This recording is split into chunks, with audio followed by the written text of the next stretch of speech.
Auto Champ Wonderland here, everyone, and right next to me is the all-new 2025 BMW 2 Series Gran Coupe. Oh my goodness, this is so exciting, everyone. But then at the same time, I have a very big question to ask.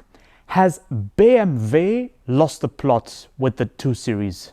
Just look at what they did to the kidney grille, everyone, and listen to the sound of this. What is that? Just look at the door handle.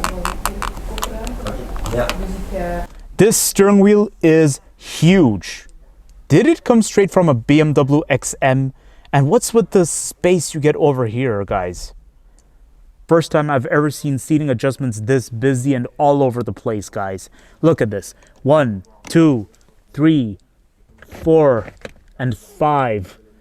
What? But BMW deserves credit for the sound of their doors.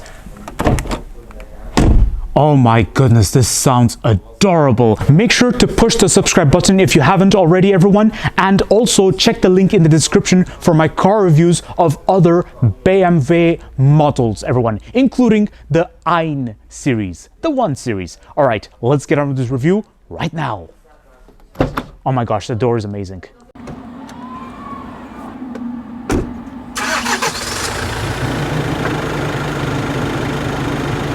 Now, just on a side note, BMW is actually the German way of saying BMW, everyone. So it's up to you guys, whether you want to say BMW or BMW. And when I asked if BMW has lost the plot with the 2 Series, I was referring to the Gran Coupe in particular, everyone. Because when it comes to the 2 Series 2-door coupe, they did a brilliant job. I really like it. It's chocolate fondue, everyone. It's one of the best BMWs of today. Because when it comes to the BMW history, BMW was born from small cars. They were born from coupes, everyone. A small car with the engine giving power to the rear wheels. That was the true BMW spirit.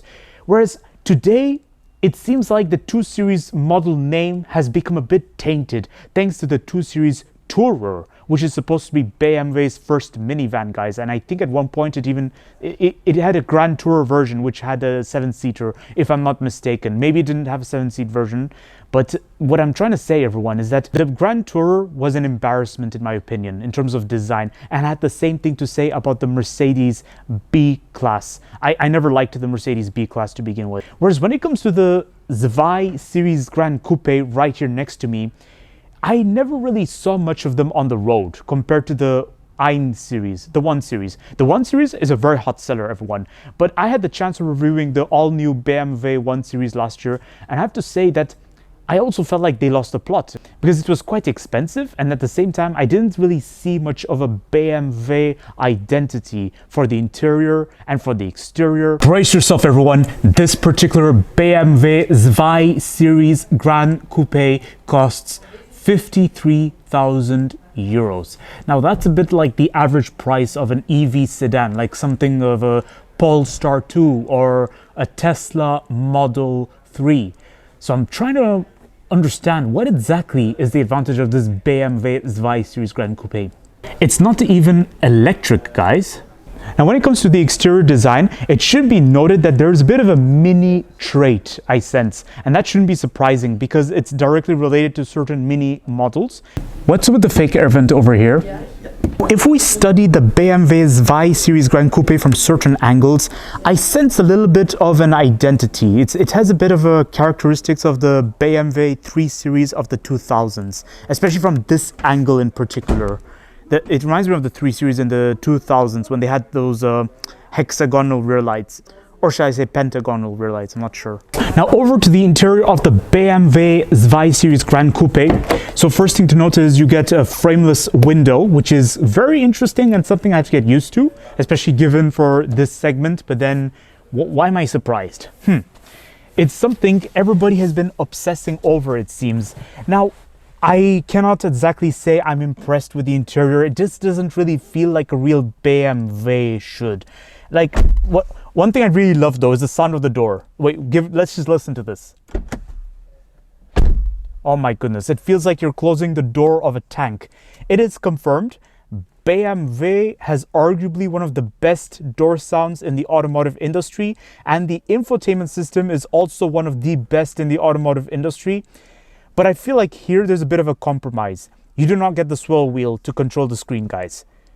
BMW, where's your swivel wheel when I need it? Is there any gesture control? No? Avacadabra. Avacadabra. Yikes. Somebody help me out. Oh no, I have to touch the screen. They want me to touch the screen. Okay, fine. Okay, when it comes to the display on the screen, it is one of the best along with the Volkswagen Group. But I feel like the Volkswagen Group has better display, whereas BMW had more ease of use with the swivel wheel. But because this particular BMW does not have the swivel wheel, it's really... I cannot really use it. It's not really the same as before, guys. And everything in the screen is blue, whereas in Volkswagen, they give more details. Like they'll show where the forest is, they'll show you the hills, they'll show you the cities. They give more details, whereas BMW, it looks as if everything is in night mode. When it comes to the steering wheel, I can't understand what is this obsession with the mountain bike steering wheel, guys. Like, what is this? Why do you need this kind of steering wheel? Oh, come on, BMW. And then also although I like the design, I like this particular, well, industrial looking design on the steering wheel. It looks cute and it looks awesome. And you get driving pallets on the steering wheel. Now, despite the price of 53,000 euros, I noticed some things a bit odd. You get this beautiful aluminum that surrounds the air vents on the side. But then as soon as you look over here or onto the door, that aluminum trim is nowhere to be seen, guys. Over here, you see it briefly surrounding the transmission. And onto the transmission, you get this beautiful black trim. But then right next to it, you get plastic. And then it's also seen onto the window controls. The window controls have this plastic, which is a bit surprising, guys, because 53,000 euros for a Zwei Series Gran Coupe. Can you believe this? And then this is not even squidgy material, guys. Well, it's squidgy, but it's really firm, whatever this material is. And I still don't understand why. What is this obsession BMW has with this design over here? But then it's a selective taste. I think it was better when they had a bit of a sharp edge on this area. Although one thing I have to give credit to is the fact that you have a panoramic sunroof. This is good. Now, when it comes to practicality solutions, look at this. Well, narrow central console storage, and you get two cup holders over here at the front with a wireless telephone recharge. But right next to cup holders, you have a 12-volt socket. Now, I'm not a fan of putting a 12-volt socket in charging ports right next to the cup holders. And my theory is often that, what if accidentally you spill your drink onto the charging port or the 12-volt socket? You see, I like it when everything is separate in that regard. And then you have an additional storage space over here, but you get into contact with the hard plastic over there, which feels very budget. Oh, look at this. You get welcome lights, everyone. You're welcome. Now, when it comes to the infotainment system, here we are. This is the navigation, everyone. And you also get your climate control. Let's take a look at this. It seems like this is in showroom mode, so I'm not going to be surprised if there's not much I can show you in terms of climate control. Or I think I have to activate it. Let me see. Let's see. Oh, look, there we are. So it's nicely detailed. I like it. Oh, and I like the air vents. It's very simple. At the same time, gets the job done. Although I think it was better when they were more exposed. But then that's just my opinion. There we are. Okay, so let's go back to home. Oh, what's this?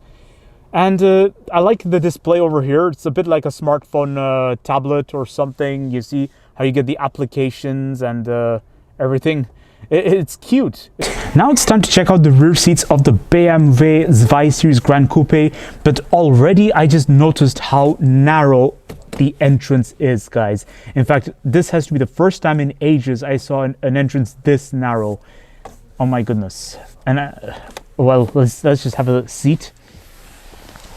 Although to get in, it's surprisingly good. I mean, so never judge a book by its cover, because it looks narrow, but then you'll notice how easy it is to get in.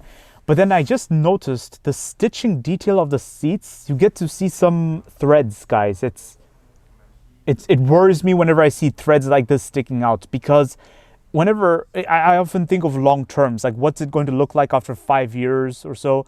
space is a bit cramped, but that should not be surprising. I mean, you know, this car is trying to be too many things at the same time. First of all, it's very closely related to the 1 Series BMW. And then secondly, it's trying to be in the premium level. You know, it's not like something like a Volkswagen Passat. It's something, it's got the BMW badge. So naturally, they're trying to keep up the driving pleasure. They're trying to keep up the ambience over here, the BMW ambience. But I'm not so sure if they are successful in this, guys. But then that was the historic problem with the 1 series and the 2 series. They always had problems for rear seat passengers in terms of space. And it seems like the problem continues because practicality is not even there. You don't get a backseat pocket and you just get the hard plastic over here.